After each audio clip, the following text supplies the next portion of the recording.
Сәлем достар, жылдам оқу сабағының ең соңғы бөлігі 12-ші дәріске қош келдіңіздер. Мен ойлаймын, барша өткен сабақтардан кейін сіздің қазіргі оқу жылдамдығыңыз минутына 250, 300 немесе 400 болып жатыр. Ал егер бұлай болып жатқан болмаса, бастапқы қалыпта 150 немесе 200 оқып жүрген қалыпта болсаңыз, онда сізге алдыңғы өткен сабақтарды тағы да бір қайталап шығу керек болады, немесе сіз жаттығуларды толыққанды орындамадыңыз деген сөз.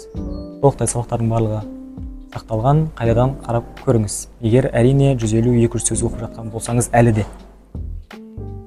Бүгінгі тақырыпта біз кітап оқу кезінде жібермеу керек болған қателіктер жайлы сөз қозғаймыз.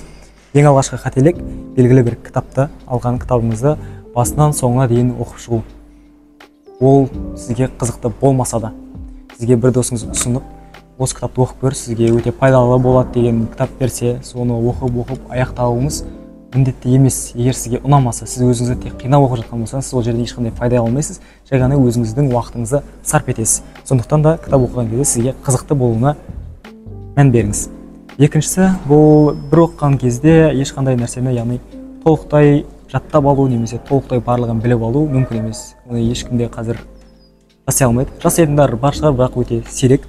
Сондықтан да түсінбей жатырмын, есімнен шығып кете береді деген нәрсенің барлығы қалыпты жағдай, ол кез келген адамның басында болады. Тоқтамаңыз, жаттығуларды қайталаңыз.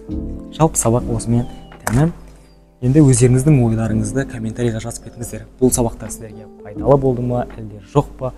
Ішінде егер түсінбей қалған сабақтар болса, астына жазып кетіңіз, нені түсінбедіңіз, немесе жаттығулар қалай орындау керектігін түсінбеген болсаңыздар жазып кетіңіз. Міндетті түрде жауап беруге тырысатын боламын.